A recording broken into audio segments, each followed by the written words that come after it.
Hi friend, good evening. This is Praveen watching metro studio. दोस्तों, आज हम लोग डिस्कस करेंगे तीन चार इंपॉर्टेंट टॉपिक। पहला टॉपिक में हम लोग डिस्कस करेंगे काटअप के बारे में कि 2017 में क्या काटअप गया था। क्योंकि यहाँ पे एक चीज अगर आप नोटिस किए होंगे, आज मैं हर एक सब्जेक्ट का, हिस्ट्री से लेके, ज्योग्राफी से लेके, इकोनॉमिक्स से लेके, साइंस वाला पार्ट, कॉमर्स वाला पार्ट, सारी चीज का मैं दिखाऊंगा। यहाँ पे एक सरप्राइज करने वाला चीज है। जैसे सपोज दैट मैं अभी ज्योग्राफी को देख रहा हूँ, ठीक है। ज्योग्राफी में आप जानते हो कि 300 नंबर का आपका पेपर 2 में था। तो क्या 297 जो दिया हुआ है जीएसएससी का वेबसाइट पे, क्या इतना लाना पॉसिबल है? अगर नहीं पॉसिबल है तो ये जो वेबसाइट में जो डेटा अवेलेबल है, ये डेटा क्या है? आप लोग काफी सारे यूट्यूब में जाके सर्च किए होंगे अभी तक कि काटअप क्या गया होगा, जहां पे सारे यूट्यूबर आपको यही चीज दिखाया होगा, लेकिन इसके बारे में कोई क्लियरिटी आपको नहीं मिला होगा। ये चीज के ऊपर मैं आपको क्लियरिटी दूंगा। दूसरा चीज हम लोग बताएंगे, मैं आपको बताऊंगा कि एग्जाम होने का चांसेस कब तक है, इसके बारे में हम लोग डिस्कस करेंगे। तो बिल्कुल स्किप मत करना, पूरा वीडियो को वॉच करना। सबसे पहला बात, ये है जेएसएससी का होम पेज jssc.nic.in। यहाँ पे यहाँ पे एक आपका सेक्शन है जो कि जो कि है आपका काटअप मार्क्स, ठीक है।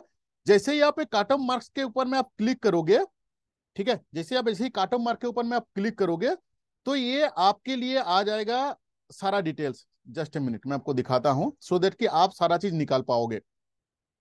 ये हो आपका काटअप मार्क्स। काटअप मार्क्स का अगर आप डिटेल्स में अगर आप जाके क्लिक करोगे तो ये आ गया आपका सारा चीज का डिटेल्स। मैं आपको एक एक स्टेप दिखा रहा हूं सो दैट कि आपको किसी को फॉलो करने का जरूरी नहीं है, किसी का टेलीग्राम पे ऐड होने का जरूरी नहीं है। आप खुद ही सारा पीडीएफ आप खुद ही निकाल सकोगे, ठीक है। हालांकि सारे पीडीएफ को मैं डाल दूंगा अपना टेलीग्राम पे, वहां पे भी जाके आप डाउनलोड कर सकते हो। यहाँ पे आने के बाद यहाँ का सबसे लास्ट में जाना, ठीक है। लास्ट में जाने के बाद आपको यहाँ पे एक एक चीज मिल जाएगा कि ये जो कटअप गया हुआ है, ये पीजीटी का 2017 का आपका 2007 का, सॉरी 17 का डाला हुआ है। ये ज्योग्राफी का है, ये इंग्लिश का है, ये संस्कृत का है, ठीक है। इसी तरीके से हर एक का आपका यहाँ पे दिया हुआ है। आप फिर 5 नंबर सीरियल पे जब आओगे, बिल्कुल इसकी मत करना। मैं आपको लाइव प्रूफ इसीलिए दिखाता हूं कि हमेशा आप सेल्फ डिपेंडेंट रहो कि ये पीडीएफ हमको कहाँ मिलेगा। नहीं भाई, हम ही खुद सारा चीज, आप खुद ही आप निकालो। वो फॉर्मूला हम आपको बताते हैं कि आप खुद ही सारे चीज कर पाओ, किसी के ऊपर डिपेंड ना रहो। इसीलिए मैं थोड़ा सा डिटेल्स में आपको समझाता हूँ। होम पेज पे आने के बाद आपको आ जाना है यहाँ पे, और यहीं पे ही आपको क्या होगा, सारा चीज अवेलेबल रहता है, ठीक है। ये देख लो, ये और नॉट ओनली आपका पीजीटी, जो भी टीजीटी हो, चाहे सचिवालय का हो, किसी का भी, सारा का आपको यहाँ पे मिल जाएगा, ठीक है। तो यहीं से मैं क्या किया हूँ, सारा का डिटेल्स में निकाल के रखा हुआ हूँ। उससे पहले मैं आपको थोड़ा सा ये दिखाना जरूरी है कि 2017 का जो 2017 का जो पीडीएफ है, 14 नंबर, ठीक है। देखो, ये है आपका 2017 का नोटिफिकेशन, ये देख सकते हो, ठीक है। यहाँ पे मैं आ जाता हूं सीधा 14 नंबर पे। देखो, यहाँ पे एक चीज लिखा हुआ है कि ये 3 घंटा का क्वेश्चंस रहेगा। मैं ये आपको क्यों दिखा रहा हूं, ये मैं आपको इसीलिए दिखा रहा हूं सो दैट कि ये 297 जो सबसे हाईएस्ट गया हुआ है, ये कैसे गया है, कैसे पहुंचा हुआ है, वो हम आपको बता रहे हैं। इसके लिए आपका मेन कितना मार्क्स का एग्जाम था वो भी आपको जानना जरूरी है। देखो, ये 3 घंटा का एग्जाम था। टोटल आपका 150 नंबर क्वेश्चन था। एक एक क्वेश्चन पे 2 नंबर करके था। टोटल जो था 300 नंबर का क्वेश्चन था पेपर 2 में, जिसके ऊपर में मेरिट बनता है। यहाँ पे एक चीज लिखा हुआ है जो कि है आपका नॉर्मलाइजेशन। अब ये नॉर्मलाइजेशन क्या चीज है, ये मैं आगे बताऊंगा आपको। इसका रूल रेगुलेशन जेएसएससी का वेबसाइट पे भी डाला हुआ है कि जेएसएससी पीजीटी जो है, ये किस आधार पे नॉर्मलाइजेशन करता है। अभी तक हम लोग ये क्लियरिटी ले पाए हैं कि 2017 का जो पीजीटी एग्जाम हुआ था वो 300 नंबर का हुआ था, ठीक है। अब मैं आ जाता हूं इस बार का, ये जो है, ये जो हम लोगों का मैं अभी जो निकाला हूं, ये इस बार का पीडीएफ है। पीडीएफ कभी दिखा दे रहा हूं नहीं तो बहुत सारे स्टूडेंट्स बोलेंगे कि नहीं, ये गलत चीज दिखा रहे हो। देख लो, ये पीजीटी 2023 का है, ठीक है। 2000 पीजीटी 23 में आने के बाद आपको आ जाना है सीधा 19 नंबर पेज पे। 19 नंबर पेज में एक चीज देख लो यहाँ पे कि सीबीटी मोड पे एग्जाम होगा आपका कंप्यूटर बेस्ड, और इस बार भी आपका नॉर्मलाइजेशन ही होने वाला है। इसका मतलब 2017 में जो एग्जाम हुआ था, रिजल्ट आया हुआ था, उसके ऊपर में जो नॉर्मलाइजेशन के अकॉर्डिंगली आपका ये नंबर पहुंचा हुआ था, सेम प्रोसेस जो है इस बार भी होगा। नॉर्मलाइजेशन क्या चीज है? अगर एक एग्जाम को अगर 2-3 पाली में लिया जाता है, उसको हम लोग नॉर्मलाइजेशन बोलते हैं। और आशा करता हूं कि ये नॉर्मलाइजेशन वर्ड इसके बाद ये आप लोग सब जानते हो, ठीक है ना। कि ये एक ही जैसे सपोज दैट हिस्ट्री का है, ठीक है, तब हिस्ट्री के लिए पीजीटी का एट ए टाइम एग्जाम नहीं हो जाएगा, 2-3 पाली में उसका एग्जाम होगा। तो कोई पाली में उसका क्वेश्चंस का जो लेवल है वो थोड़ा सा हाई हो सकता है, किसी में आपका लो हो सकता है, कहीं पे मीडियम हो सकता है, तो नंबर में डिफरेंस आ जाता है, इसीलिए नॉर्मलाइजेशन किया जाता है। तो मैं इसके बारे में बताऊंगा, उससे पहले मैं आपको थोड़ा सा दिखा दूं।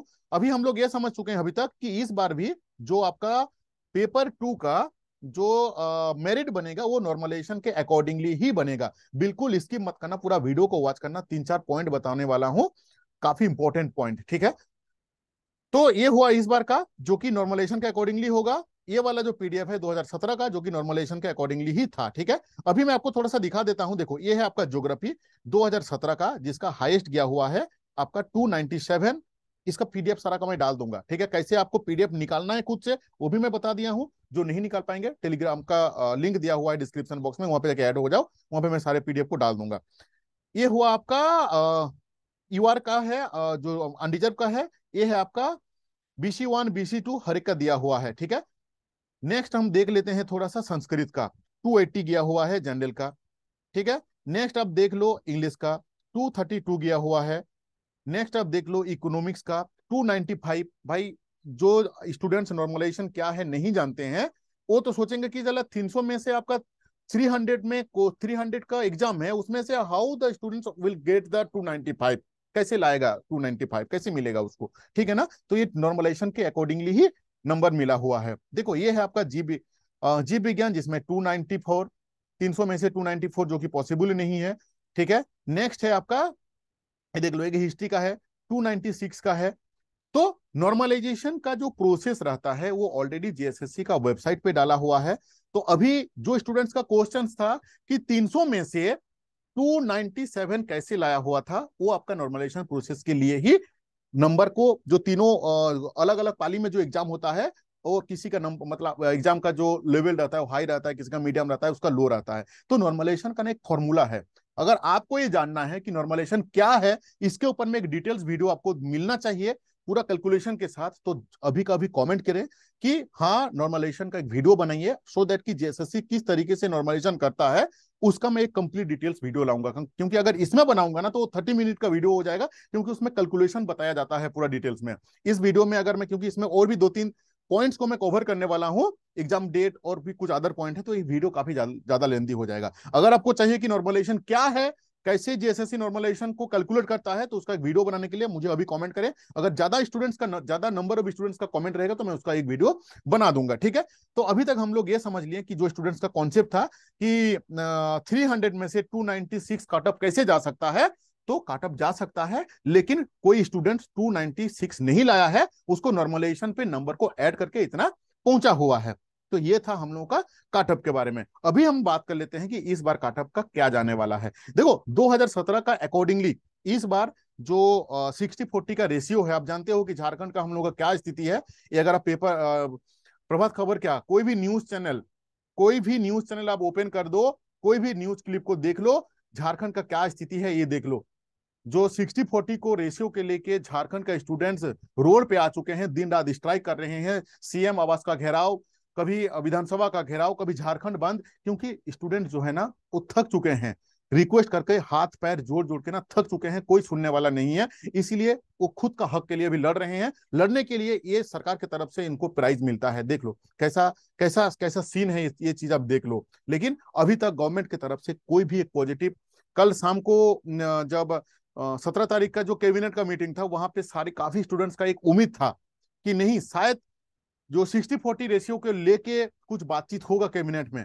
बट अफसोस का बात है, दुख का बात है, अनफॉर्चुनेटली, बदकिस्मती, जो भी वर्ड आप यूज करो, एक सिंगल पॉइंट डिस्कस नहीं हुआ 60-40 के बारे में।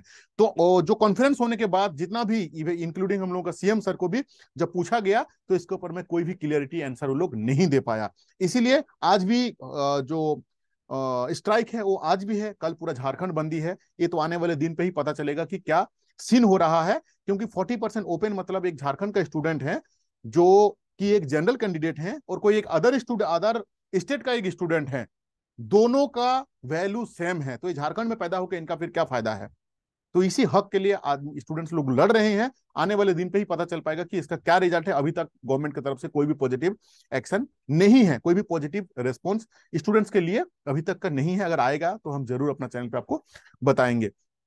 तो इसका तो कोई अपडेट नहीं है, लेकिन अभी मैं आपको एक अपडेट बता दूं कि एग्जाम को लेके अब जो नेक्स्ट हम पॉइंट डिस्कस करने वाले हैं वो है हम लोगों का जेएसएससी का एग्जाम। अभी देखो, जेएसएससी पीजीटी का जो एग्जाम का अगर हम बात करें, ये देखिए आप, अगर आप एडवर्टाइजमेंट का जो बाद एडवर्टाइजमेंट पे जो नोटिस वाला सेक्शन होता है, यहाँ पे दो रहता है। एक एडवर्टाइजमेंट रहता है जहाँ पे फ्रेश नोटिफिकेशन को डिक्लेयर किया जाता है, और दूसरा एक आधार नोटिस। जैसे आप आधार नोटिस पे क्लिक करोगे, यहाँ पे आप देख सकते हो कि एक एग्जाम का डेट ऑलरेडी निकल चुका है, जो कि है आपका रिम्स का है। ठीक है, ये जो एक रिम्स का वैकेंसी है, मैं आपको दिखा देता हूं। इसका एग्जाम डेट जो है वो ऑलरेडी निकल चुका है, 13/4/2023 को। तो जेएसएससी जो है एक गवर्नमेंट का बॉडी है, मतलब एक पार्ट है जहां पे आदमी लोग, एम्प्लॉय लोग काम करता है। तो एज पर गवर्नमेंट इंस्ट्रक्शन ही सारे ये लोग करते हैं। जेएसएससी अपना मनमर्जी से कुछ नहीं कर सकता है, ना जैक अपना मनमर्जी से कुछ कर सकता है। जब तक गवर्नमेंट को इंफॉर्मेशन नहीं देगा कि हाँ आप इस चीज बहाली लो, ऐसा एक्शन प्लान लो, तब तक जेएसएससी अपने मन से कुछ नहीं कर सकता है। तो जेएसएससी का अकॉर्डिंगली ये लोग काफी एक्टिव है। और आप देख सकते हो कि ऑलरेडी जो रिम्स का है इसका एग्जाम डेट निकाल चुका है।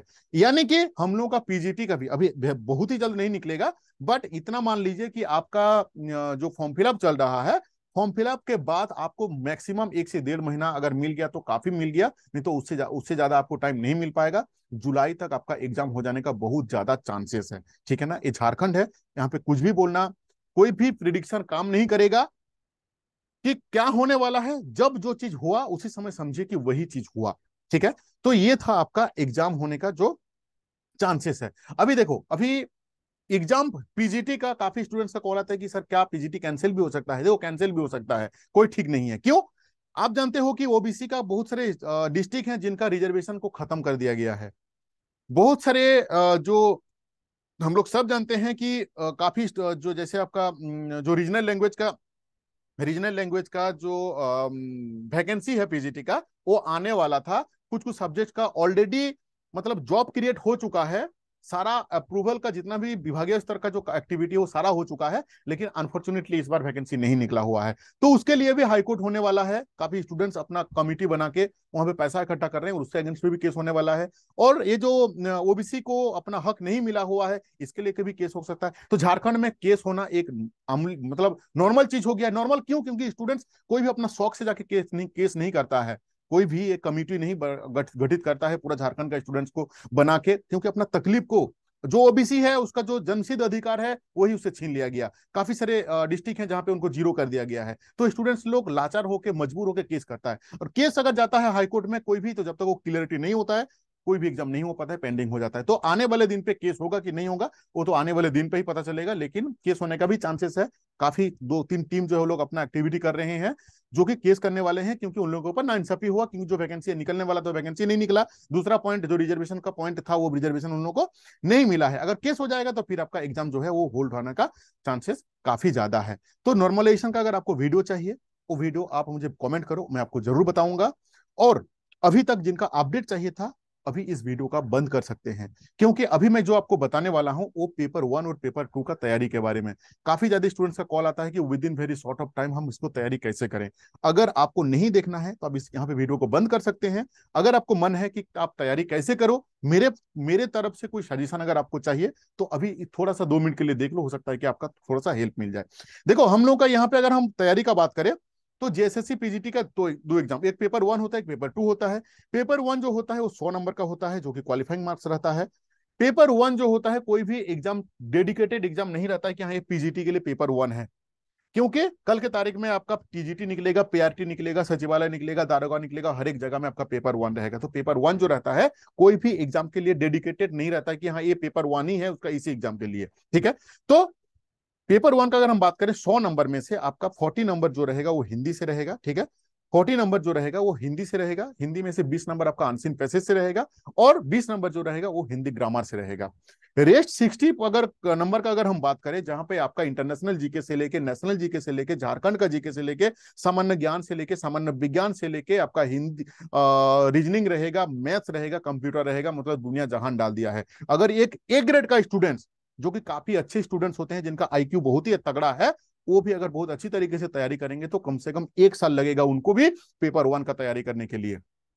इसीलिए सबसे रिक्वेस्ट है कि पेपर 1 के लिए कोई भी नोट्स ना पढ़ें, कोई भी लूसेंट, कोई भी किताब, नोट्स नहीं पढ़ना है। जैसे झारखंड का इतिहास का अगर हम बात करें, जहां पे उसका हिस्ट्री से लेके, उसका ज्योग्राफी से लेके, उसका इकोनॉमिक से लेके, उसका भाषा से लेके, संस्कृत से लेके, कल्चर से लेके, अगर आप पढ़ोगे ना तो 6 महीना लगेगा।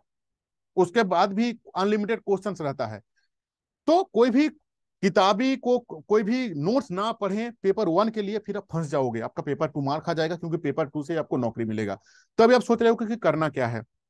करना आपको ये है कि पेपर 1 के लिए आज तक जेएसएससी द्वारा जितना एग्जाम लिया गया है, जिसमें पेपर 1 रिलेटेड चीज को पूछा गया है, क्योंकि मैं फिर से आपको रिपीट कर रहा हूं कि पेपर 1 जो रहता है वो कोई भी पर्टिकुलर एग्जाम के लिए डेडिकेटेड नहीं होता है। कल की तारीख में कोई भी एग्जाम होगा जेएसएससी द्वारा, उसमें पेपर 1 आपका रहेगा। तो आज तक जेएसएससी ने जितना एग्जाम लिया हुआ है, सारे क्वेश्चन पेपर को आप अरेंज करो। उसे क्या फायदा होगा, आपको एक तो ओवरव्यू मिलेगा कि झारखंड जीके का, जीके से किस एरिया से क्वेश्चंस को उठाती है जेएसएससी, इंटरनेशनल जीके से, नेशनल जीके से, रीजनिंग से, मैथ से लेके आपका जितना भी एरिया है, कहां कहां से क्वेश्चंस को उठाता है, इसका आपको एक तो बेसिक ओवरव्यू मिलेगा। अगर आपको मेरे से नॉट ओनली, मतलब मेरे से लेना है ऐसा कोई मैंडेटरी नहीं है। आप कोई भी किताबी दुकान पे जाओ, किताब दुकान पे, वहां पे जाके आप बोलो कि मुझे जेएसएससी का प्रीवियस ईयर का क्वेश्चन पेपर चाहिए। 300 से 350 रुपए लेता है, उस किताब को आप उठा लो, काफी इंपॉर्टेंट है। वहां पे आपको 20 से 25 को सेट्स मिल जाता है। सेट्स क्या है, एक एक सेट पे आपका 100 क्वेश्चन रहता है।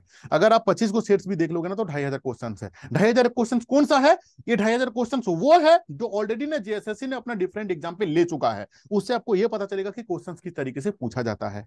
जो स्टूडेंट्स, जो हाउसवाइफ, जो लड़की जिनका घर बहुत दूरी है, मतलब बुक स्टोर से जो नहीं जा पाते हैं, वो मेरा इस नंबर से कांटेक्ट कर सकते हैं, 6205600622। मैं आपको 2200 क्वेश्चन यानी कि 22 क्वेश्चन सेट्स में आपको अरेंज कर दूंगा, जिसके लिए आपको पे करना होगा 200 रुपीज। 200 रुपीज में हम आपको ये क्वेश्चन सेट जो है आपको मैं अरेंज करवा दूंगा, ठीक है, जिससे आपको हेल्प मिल पाएगा कि आप किस तरीके से आप पेपर 1 को कवर करोगे। आपको तो बेसिक ओवरव्यू मिलेगा, ठीक है। तो इसके लिए आप मुझे 6205600622 नंबर पे आप मुझे कॉन्टेक्ट करके आप ले सकते हैं, ठीक है। नेक्स्ट ऑप्शन, नेक्स्ट पेपर 2 का अगर हम बात करें, कोई भी एग्जाम आप तब क्रैक कर पाओगे जब आपको उस एग्जाम का सिलेबस का सोर्स पता चलेगा, ठीक है। तो अभी आपको एग्जाम का सिलेबस का सोर्स पता करने के लिए क्या करना है, जैसे मैं आपको बता दूं, हिस्ट्री, ज्योग्राफी, हिंदी, ये तीनों जो है, ये आपका यूपीएससी का ऑप्शनल सब्जेक्ट का ये सिलेबस है। इकोनॉमिक्स का अगर हम बात करें तो बीपीएससी का ऑप्शनल सिलेबस सिलेबस है। आपका कॉमर्स का अगर हम बात करें, मैं उसका भी चेक किया था, तो वो भी आपका बीपीएससी का जो मेंस एग्जाम है उसका वो सिलेबस है।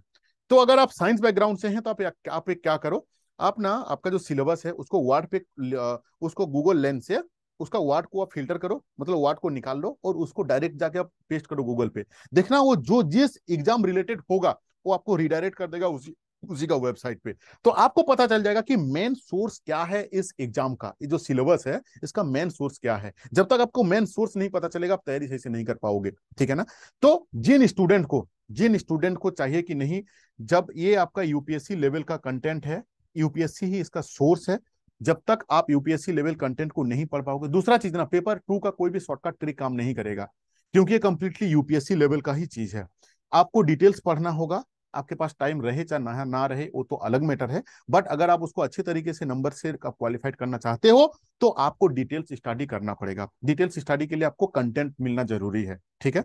तो आपको अगर चाहिए तो मेरा हिस्ट्री, ज्योग्राफी, हिंदी और इकोनॉमिक्स, इन चारों का मैं आपको नोट्स प्रोवाइड करा सकता हूं, जिसका फी है ओनली 500 रुपीज, 500 रुपया ओनली, जिसमें आपको 80 to 85% आपको हम नोट्स अरेंज करा देंगे। कितना रुपया में, 500 रुपया में, जिसके साथ इंक्लूडिंग आपका पेपर 1 जो हम आपको बताएं 22 क्वेश्चन सेट्स। जो पेपर 2 लेते हैं उनको पेपर 1 का पैसा नहीं लगता है। साथ में अभी यहाँ पे जो मैं बात कर रहा हूँ 80 to 85%। अभी आप सोचोगे सर पैसा तो आप पूरा ले रहे हो, पैसा तो मामले में आप 500 रुपया मांग रहे हो, तो आप हमको नोट्स क्यों दोगे 80 to 85%। देखो, पीजीटी एक ऐसा चीज है ना जहां पे पूरा दुनिया पे कोई सिंगल एक बुक नहीं है, सिंगल एक नोट्स नहीं है जहां पे आपको 100% कंटेंट मिल जाएगा। मेरा फी तो मिनिमम 500 रुपया है। बहुत सारे कोचिंग सेंटर हैं हमारे झारखंड का भी, मैं किसी का नाम नहीं लूंगा, मेरा कोई अधिकार भी नहीं बनता है किसी के बारे में भी, लेकिन जस्ट आपको एक ठो आपका नॉलेज के लिए, जिन कोचिंग सेंटर का फी 5,000 से 10,000 से 15,000 से स्टार्ट होता है, अगर आपका कोई दोस्त या आप भी खुद अगर आप एडमिशन लिए हैं या आपका रिश्तेदार कोई भी एडमिशन लिया हुआ है, तो एक बार उनको पूछ लीजिएगा कि 10,000 रुपया में कितना परसेंट कंटेंट उनको मिला हुआ है। मेरे पास काफी स्टूडेंट्स आते हैं जो ऑलरेडी 5-10 हजार का कोर्स ले चुके हैं, जहां पे उनको 50 to 60% ही कंटेंट मिल पाता है, फिर मेरे पास से आके लेते हैं। तो ऐसा नहीं है कि आप मेरे से ही लो, मेरा काम था कि आपको गाइड करना, कि आपको जब तक आप यूपीएससी लेवल का कंटेंट को नहीं पढ़ोगे, आपका कॉन्सेप्चुअल चीज आपको यूपीएससी नहीं रहेगा, तब तक आप क्लियरिटी क्रैक नहीं कर पाओगे पीजीटी लेवल का एग्जाम, क्योंकि आपका सिलेबस का सोच ये है। साथ में एक चीज हम आपको बताएंगे कि एक यूथ पब्लिकेशन का एक मोटा सा किताब आता है, जहां पे आपका 14,000 से 14,000 प्लस क्वेश्चन वहां पे रहता है। कौन सा क्वेश्चन वहां पे रहता है? जो ऑलरेडी पीजीटी लेवल पे जो एग्जाम हो चुका है, जैसे यूजीसी नेट हो गया, आपका एलटी ग्रेड का हो गया, जेआरएफ का हो गया, ऑल ओवर इंडिया में जितना पीजीटी हुआ है, जितना टीजीटी हुआ है, उस किताब को आप उठा लो। ठीक है ना?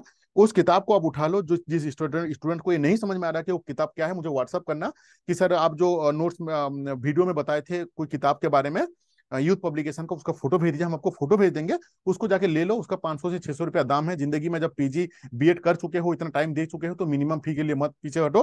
वो किस किताब को ले लो, उस किताब में 14,000 क्वेश्चन, वो क्वेश्चन है जो ऑलरेडी आपका एक डिफरेंट डिफरेंट एग्जाम पे आ चुका है। कौन सा एग्जाम पे? जो पीजीटी लेवल का एग्जाम पे। देखो, अभी मैं एक अगर आपको एग्जाम्पल बताऊं, फॉर एन एग्जाम्पल, कि हिस्ट्री का अगर अब मैं एक टॉपिक उठा लूं कि सिंधु घाटी सभ्यता, फॉर एन एग्जाम्पल, सिंधु घाटी सभ्यता जो है ना, वो आपका क्लास 7 से लेके पीजी तक है। जो एमटीएस आप देते हो, अगर कभी दिए होंगे आप 10th लेवल का एमटीएस, 12th लेवल का कोई भी कंपिटेटिव एग्जाम, ग्रेजुएट लेवल का कोई भी कंपिटेटिव एग्जाम, आपको हर एक जगह में मिलता है सिंधु घाटी सभ्यता। लेकिन जो आपका पीजीटी लेवल का, जो यूपीएससी लेवल का जो एग्जाम होता है, जहां पे सिंधु घाटी सभ्यता का क्वेश्चन पूछा जाता है, और जो एमटीएस का जो क्वेश्चन होता है, उस दोनों क्वेश्चन में डिफरेंस रहता है। इसलिए वो वाला किताब को हम सजेस्ट करते हैं, क्योंकि वहां पे ओनली पीजीटी लेवल का ही, टीजीटी लेवल का ही क्वेश्चन वहां पे दिया रहता है, ऑल ओवर इंडिया पे जितना हुआ है। तो 100% तो आपको मैच नहीं करेगा। पीजीटी एक चीज ऐसा है जो कि जान लो कि 100% मैच नहीं करता है। लेकिन अगर आपको कम से कम 60 to 70% उस किताब से, अगर आपको 14,000 क्वेश्चन से, अगर आपका आपके लिए 6,000 क्वेश्चन भी आपका सिलेबस के अकॉर्डिंगली आपको मिल जाता है, तो काफी यूजफुल है, काफी हेल्पफुल है। ठीक है? Thank you to watching this video. अगर मेरा वीडियो आपको अच्छा लगता है तो कमेंट जरूर करें, और खराब भी लगता है तो कमेंट जरूर करें। आपका कमेंट का इंतजार रहता है। हालांकि हर एक कमेंट का हम रिप्लाई नहीं कर पाते हैं, क्योंकि काफी बिजी शेड्यूल के चलते, लेकिन आपका हर एक कमेंट को मैं पढ़ता हूं। Thank you to watching this video.